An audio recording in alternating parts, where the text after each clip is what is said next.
Assalamualaikum warahmatullahi wabarakatuh. Halo teman-teman semua, teman-teman KIPM. Gimana kabarnya? Semoga terus sehat selalu, terus dilindungi oleh Allah Subhanahu wa taala. Baik, di sini kita akan belajar bersama mengenai PKM, yaitu khususnya pada skim kewirausahaan atau PKMK.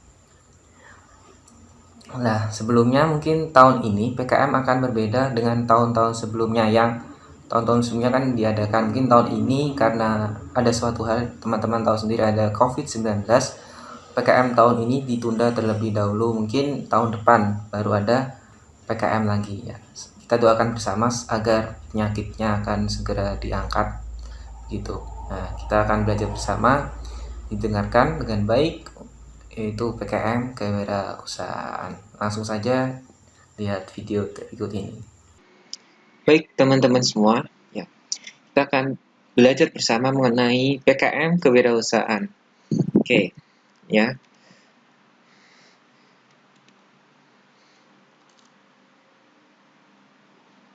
Kita next. Nah, apa itu PKM kewirausahaan? Nah, PKM kewirausahaan itu yang pertama itu komoditasnya unik. Unik itu bukan berarti teman-teman harus menjual produk yang terbaru, bukan seperti itu. Unik itu bisa kalian modifikasi. Kan kita pakai ATM, amati, tiru, terus modifikasi begitu. Ya, sebenarnya sangatlah mudah sebenarnya kalau kalian mau berusaha. Oke. Yang kedua, berorientasi pada profit. Nah, apa itu profit? Profit itu laba atau untuk nanti di pedoman PKM yang terbaru yang 2020, pokok yang terbaru nanti dicari. Ada semua.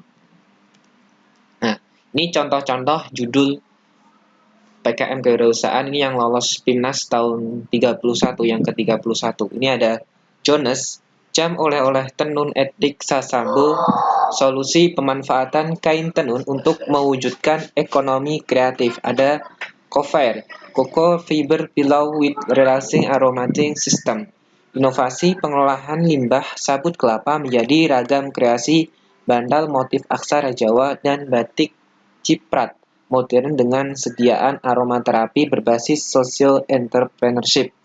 Ada juga Kepalibus, kemplang panggung kulit ikan gabus, pendayagunaan limbah kulit ikan gabus untuk bahan kemplang panggang anti penuaan diri. Nah, ini contoh-contoh judul PKM kewirausahaan ini tadi, yang Jones tadi ini sebenarnya ini kan jam biasa, cuma bedanya dia pakai kain dari khas Sasambo ini.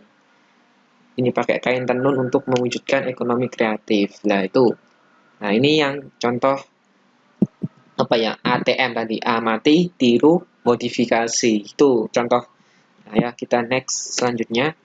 Ini untuk tujuan sendiri dari PKM kewirausahaan itu memotivasi dan membuka peluang bagi mahasiswa untuk menghasilkan karya kreatif, inovatif sebagai bekal berwirausaha sebelum atau setelah menyelesaikan studi. Jadi ini PKM kewirausahaan sangat bagus buat teman-teman yang pengen berwirausaha. Kita tinggal buat proposal terus didanai oleh Dikti. Tahun lalu, tahun 2018, alhamdulillah saya juga dapat dana dari Dikti. Gitu. Jadi teman-teman cuma modal proposal, nanti Dikti yang mendanai saja. Yang penting disesuaikan dengan pedoman PKM yang terbaru. Next, ruang lingkup. Ruang lingkupnya itu mengutamakan solusi tantangan intelektual yang mendasari lahirnya komoditas usaha baru dan unik. Artinya, komoditas usaha harus merupakan jelmaan penguasaan iptek mahasiswa. Jadi, contoh, kalau kemarin saya buat Osibana. Nah, itu kan Osibana identik dengan biologi. Jadi, nanti diambil yang biologi. Mungkin ada yang matematika, buat alat peraga. Boleh itu. Kalau ada yang matematika buat alat peraga. Dari PGSD buat mainan buat anak-anak, buat edukasi anak-anak atau apa, itu boleh banget. Terus yang arsitek buat lampu atau buat apa yang kreatif, ya itu boleh banget. Yang penting tadi yang unik dan menghasilkan profit. Next. Nah, ini kemarin saya ini dari teman-teman Osibana, nanti saya sama Kak Firya sama Kak Irma Anam, Kak Yola, dan saya berlima ini buat Osibana handmade cantik berbasis biodiversitas endemik Indonesia. Nah, ini bisa dilihat. Ini.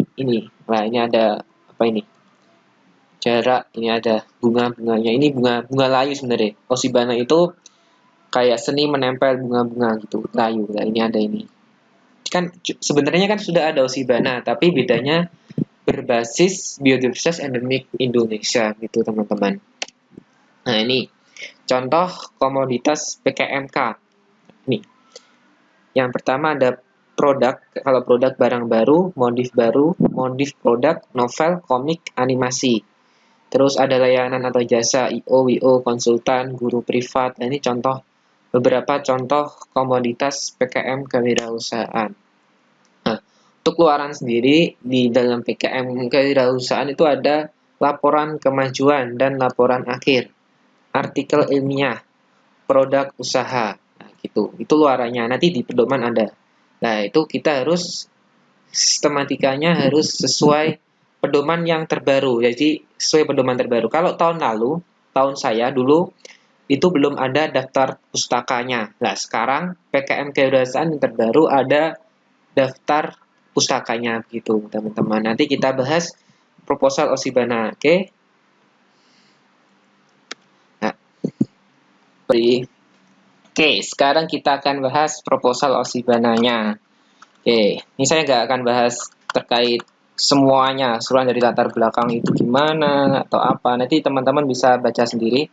Nanti kalau ada yang sulitan, nanti bisa didiskusikan di grup WhatsApp. Oke. Nah, ya, yang beda itu hanya daftar pustaka. Kalau tahun kemarin itu belum ada daftar pustaka. Tahun sekarang ada daftar pustakanya ya. Sekarang tahun 2020 berarti tahun sekarang benar. Oke, saya akan bahas analisis ekonomi usahanya. Analisis ekonomi usaha itu ini analisis ekonomi usaha yang dilakukan untuk mengetahui posisi jumlah pendapatan dan biaya sama atau seimbang adalah menggunakan analisis BEP ya. Menggunakan analisis BEP kita bisa mengetahui berapa jumlah itemnya. Rumusnya ini total biaya produksi dibagi harga jadi di tingkat pengrajin. Nah, ini harga jadi di tingkat pengrajin kita harus survei pasar dulu, kita riset dulu berapa harganya di tingkat pengrajin begitu. Nanti teman-teman semisal mau buat sabun dari kulit kacang, atau tadi kan di Ubrisian ada tuh sabun dari kulit kacang, rata-rata harga sabun berapa. Terus mau buat apa yang unik itu, kita membuat apa semisal buku dari batu, tulisannya batu. Sulit ya kalau buku ya. Ini rata-rata di OSIP 250.000 ya. Total biaya produksi itu teman-teman bisa kira-kira biaya produksinya sewajarnya, asal tidak lebih dari 12.500.000 sama kurang dari 5 juta. Soalnya kan pendanaan minimal 5 juta, maksimal 12.500.000. Nah, ini 9.077.500 dibagi 250.000. Total itemnya ada 36 item. Nah, ini BEP yang bawah ini, BEP harga produksi menggambarkan harga terendah dari produk yang dihasilkan apabila harga di tingkat pengrajin lebih rendah daripada harga BEP. Maka usaha mengalami kerugian. Kalau harga mengalami kerugian, ini kan berarti harganya kurang dari di pengrajin nih 100.000. Ini harga per itemnya, jadi harganya 9.077 rupiah. Ini akan mengalami kerugian. Oke, itu ya. Yang itu tadi ya. Nanti kalau ada diskusi silahkan bertanya. Nah, ini tadi apa nih? Kelayakan usaha. Oke. Untuk yang kelayakan usaha ini bulan ke-0. Bulan ke-0 itu artinya sebelum produksi, sebelum kita buat produknya. Ini investasi. Nah, ini net benefit. Nih, 2 juta ini kita kira-kira dulu 2.930. Terus misal ada yang rusak atau apa. Ini 1.045.000. Nah, ini biaya operasi itu didapat dari bahan habis pakai. bahan habis pakai. Oke, ini. Bahan habis pakai 77.247.500. Nah, itu dari bahan habis pakai. Nah, ini gross benefit ini didapat dari luarannya. Tadi kan luarannya ada produknya kan 15 item hiasan, 15 item hiasan dinding juga, tas, semuanya 15 item, Gucci juga 15 item. Nah, kita kan harganya kan per item berapa? Kita cari harganya. Nah, ini. Harganya per item ini 15, 150, 200, 250. Kita cek ya. Tadi sudah saya cek juga. Kita cek lagi. Boleh kita cek lagi delete-nya mana ini delete-nya. Nah, oke. Kita cek lagi. Berarti 15 kita dalam ribuan ya. Kali 150 kali 150 ditambah ditambah 15 kali 200 ditambah 15 kali 250. Oke, kita cek. Nah, totalnya kan 9. Nih, totalnya 9 juta lah. Tadi nah ini sesuai dengan ini. Totalnya 9 juta dan seterusnya. Misal gak ada yang rusak berarti nggak usah. Nah, 0 nggak usah dikasih blok itu. Nah, ini.